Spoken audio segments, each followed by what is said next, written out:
मरीजो ब्रेका फेल थी हूं थियो छा? अले यार डॉक्टर साहब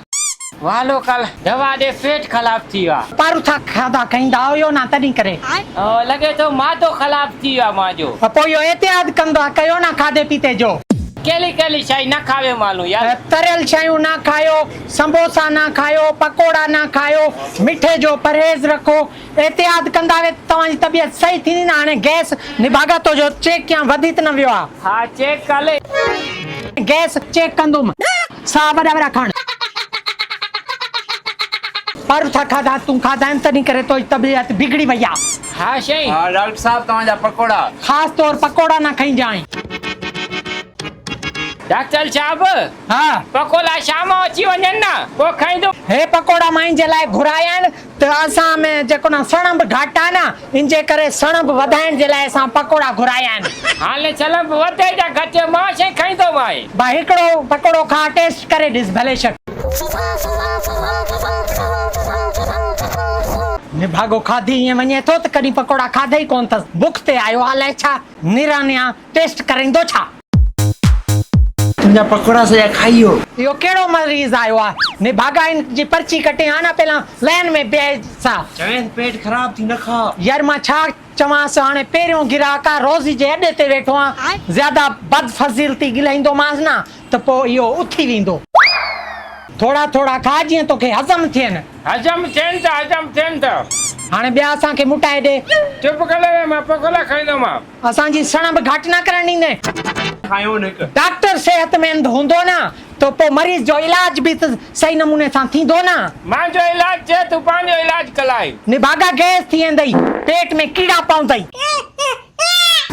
डॉक्टर साहब भी सजा पकोड़ा खाइयो निभागो लगे तो महीने जो भूखियल होयो पो हाने छा क्यों से यार सही नमूने ठही रहे त मां तो जो इलाज कया पर्ची खणी आ किथे आ हाने इलाज मां जो थियो पेट मां जो ठीक थियो बस ता जो मेहरबानी मां हला तो यो इलाज हो हां अरे दवा तो वठन आयो पकोड़ा खाइयो सजा यार सजा पकोड़ा खाइयो यो किए यार असा के मरीज इन क्लिनिक ते खावण पीणी न कोन था देवन हल तो बे के जा दे हाली खायो पियो ता भी यार हे सामान माखे इते लैंड दे मां झट रेस्ट किया मोकल किया हुए भी माखे पेट में गड़बड़ा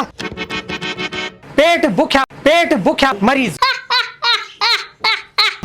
जाज कंप्यूटर क्लिनिक ते तो मानू खादो पीतो खाएं देवे नी कोन ता ले केड़ा केड़ा अजीब मानू अची था वञन हिते आजाद माहौल में वेठा आयो चारो तो पाण के नसीब ना थियो मिठे ते मूड थे तो मिठे ते हां यो रसगुल्ला वठी चा ओ ये नवा बनारी गाल कही थी रंगीन रसगुल्ला वठिया 100 रुपए जा वठिया तू भी खा माखे भी खारा हणे ही वठी चा तो डॉक्टर साहब हणे ही वर्कर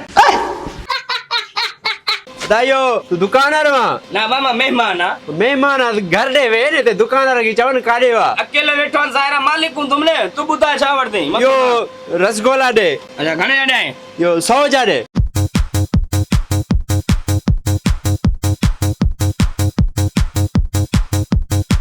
डॉक्टर साहब है रसगुल्ला वाह मिठा लजीज रसगुल्ला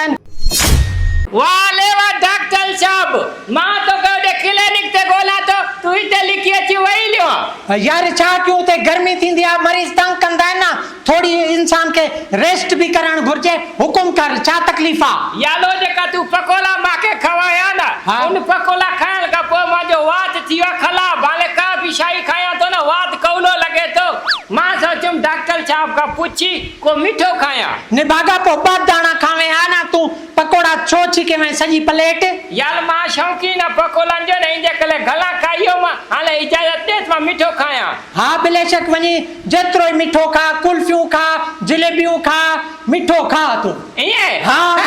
पर मीठो तो जई अगाउ पयो निभागा ये ना खा नुकसान नहीं दई अरे खाती वने तो पान के हिते ही मरीज न छदे पुजिया लाटू मोंडरा तू ये रसगुल्ला खा आज तो सा एड़ी ताजी थींदी जे तू भी छा याद कंदे निभागा दे खबर मजो अचे थो बड़ो मजो आ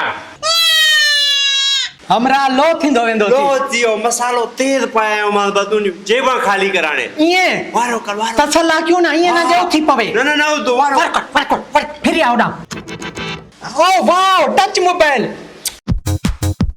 हे पैसा तू रख टच मोबाइल मां थो रखां इता मां चंदो निकरण जी कर ये ना जे पराए पुट पुजी वञन पेर जा मोगे जी मार खबर ना चार